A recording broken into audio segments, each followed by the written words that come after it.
밤 10시 장바구니를 열어보는 순간 당신은 깨닫습니다. 이번 달도 또 이렇게 흘러가는구나. 예전엔 아무렇지 않게 샀던 계란 한 판이 이제는 손이 떨립니다. 전기요금 고지서 봉투를 뜯기 전 당신의 심장은 이미 빠르게 뛰고 있습니다.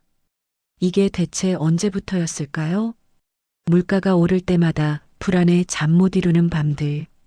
통장 잔고를 확인할 때마다 조여오는 가슴. 내가 뭘 잘못한 걸까? 나만 이렇게 힘든 걸까? 하지만 놀라운 사실이 있습니다. 똑같은 하늘 아래, 똑같은 물가를 마주하는데도 전혀 흔들리지 않는 사람들이 있습니다. 그들에게는 대체 무엇이 있는 걸까요? 특별한 재산? 넉넉한 수입? 아닙니다. 지금 이 순간에도 불안에 떨고 계신가요? 그렇다면 이 이야기가 당신의 인생을 바꿀 수 있습니다. 이 이야기가 마음에 드신다면 구독과 좋아요 부탁드립니다. 여러분의 작은 관심이 더 좋은 콘텐츠를 만드는 힘이 됩니다. 서울 은평구에 사는 67세 김은자님의 이야기로 시작해 보겠습니다.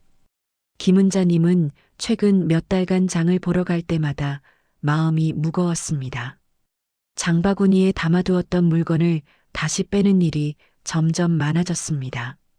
공과금은 매달 조금씩 올랐고 예산은 매번 새롭게 흔들렸습니다. 내가 잘못 살았나? 이런 생각이 들 때면 마음이 괜히 작아졌습니다. 하지만 김은자님은 그 누구도 잘못한 것이 없었습니다. 그저 구조 없이 버티는 시간이 길어졌을 뿐입니다.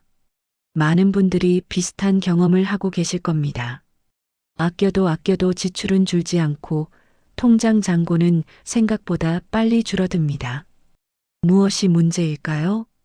사실 문제는 지출 그 자체가 아닙니다.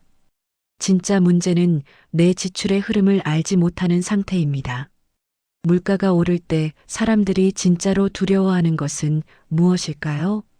오른 금액 그 자체가 아닙니다.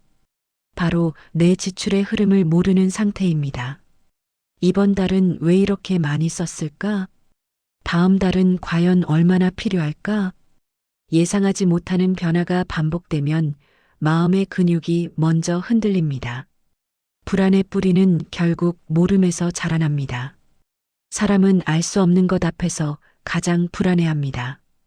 금액의 크기보다 더 무서운 것이 바로 예측 불가능성입니다. 내일 무슨 일이 일어날지 모른다는 것. 다음 달 통장에서 얼마가 빠져나갈지 가늠할 수 없다는 것.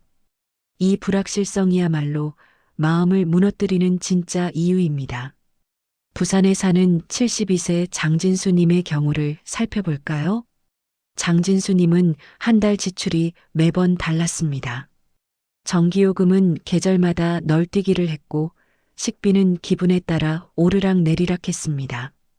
병원비는 예고 없이 갑자기 튀어나와 예산을 순식간에 무너뜨렸습니다.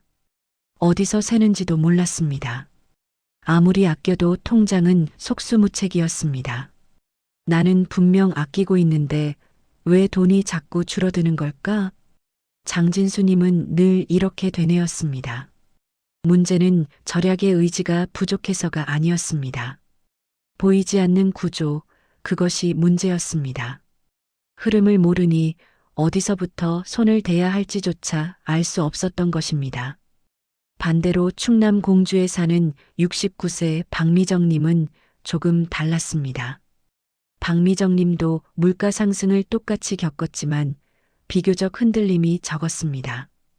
그 비결은 무엇이었을까요? 박미정님은 자신의 삶을 세 가지 틀로 정리해 두었습니다. 고정비, 변동비, 예비비. 이 단순한 틀 덕분에 지출의 흐름을 한눈에 볼 수 있었습니다. 병원비가 갑자기 올라와도 예비 구조가 그것을 받아주었습니다. 돈이 많아서가 아니라 흐름을 아는 게 저를 편안하게 만들어요. 박미정님은 늘 이렇게 말했습니다. 평온함은 금액의 크기에서 오지 않았습니다. 그것은 구조에서 왔습니다. 눈에 보이는 흐름, 예측 가능한 패턴, 그리고 준비된 여유. 이 세 가지가 박미정님의 마음을 지켜주고 있었습니다. 그렇다면 우리는 어떻게 해야 할까요? 첫 번째 방법은 고정비를 눈앞에 꺼내놓는 일입니다. 공과금, 식비, 통신비, 약값. 이것들을 일단 종이에 적어보세요. 적기만 해도 어디가 문제인지 바로 드러납니다. 한 달만 기록해도 내 생활의 리듬이 눈에 들어옵니다. 평온은 완벽한 절약에서 오지 않습니다. 평온은 내 삶이 눈에 보일 때 시작됩니다. 보이지 않던 것이 보이기 시작하면 두려움은 자연스럽게 줄어듭니다. 막연한 불안은 구체적인 숫자 앞에서 힘을 잃습니다. 적는다는 것은 단순한 행위가 아닙니다. 그것은 내 삶을 마주하는 용기입니다. 두 번째 방법은 소비 자체가 아니라 속도를 조절하는 것입니다. 물가가 오르는 시기에는 감정도 예민해집니다. 감정이 흔들릴수록 소비는 빠르게 반응합니다. 그래서 평온한 사람들은 지출을 줄이는 것보다 지출 속도를 일정하게 만드는 것을 먼저 합니다. 속도를 낮추면 총량은 자연스럽게 줄어듭니다. 급하게 결정하지 않기, 하루만 미루어 보기, 정말 필요한지 한 번 더 생각해 보기. 이 작은 습관들이 소비의 속도를 조절해 줍니다. 빠른 소비는 후회를 낳지만 천천히 선택한 소비는 만족을 줍니다. 속도를 늦추는 것만으로도 마음은 훨씬 가벼워집니다. 세 번째 방법은 예비 구조를 만드는 것입니다. 병원비, 수리비, 경조사비, 명절비. 이런 예측하기 어려운 지출들을 한 바구니에 모아두는 것입니다. 이 구조가 있으면 갑작스러운 지출이 와도 마음은 흔들리지 않습니다. 안 쓰면 다행이고 써도 준비된 비용이다. 이 마인드가 불안을 막아줍니다. 예비비는 단순한 돈이 아닙니다. 그것은 심리적 안전망입니다. 언제 터질지 모르는 일들에 대비해 마련해둔 작은 방패입니다. 이 방패가 있으면 예상치 못한 일이 생겨도 당황하지 않게 됩니다. 준비된 사람은 흔들리지 않습니다. 여기서 놀라운 사실 하나를 말씀드리겠습니다. 평온한 사람들은 돈이 많은 사람들이 아닙니다. 그들은 흐름을 알고 구조를 만들고 예상 밖 상황을 받아줄 틀을 갖춘 사람들입니다. 마음을 지켜주는 것은 금액이 아니라 구조였습니다. 이것은 정말 중요한 깨달음입니다. 우리는 종종 돈만 더 있으면이라고 생각합니다. 하지만 실제로 평온을 주는 것은 돈의 양이 아니라 돈의 흐름을 아는 것입니다. 적은 돈이라도 구조가 있으면 마음이 편합니다. 많은 돈이라도 구조가 없으면 불안은 계속됩니다. 결국 중요한 것은 금액이 아니라 시스템입니다. 그렇다면 오늘 우리는 무엇을 할 수 있을까요? 이 이야기에서 딱 하나만 가져가셔도 좋습니다. 고정비 5개만 적어보기. 이 작은 행동 하나가 당신의 지출을 보이게 만듭니다. 보이는 지출은 마음을 단단하게 만듭니다. 평온은 거창한 계획에서 오는 것이 아닙니다. 평온은 오늘 시작한 작은 구조에서 찾아옵니다. 지금 당장 종이 한 장을 꺼내보세요. 그리고 적어보세요. 전기요금, 통신비, 식비, 약값, 교통비. 이 5가지만 적어도 충분합니다. 적는 순간 당신의 삶은 조금씩 보이기 시작할 것입니다. 당신의 고정비는 어떤 모양인가요? 흐름을 아는 순간 미래는 달라집니다.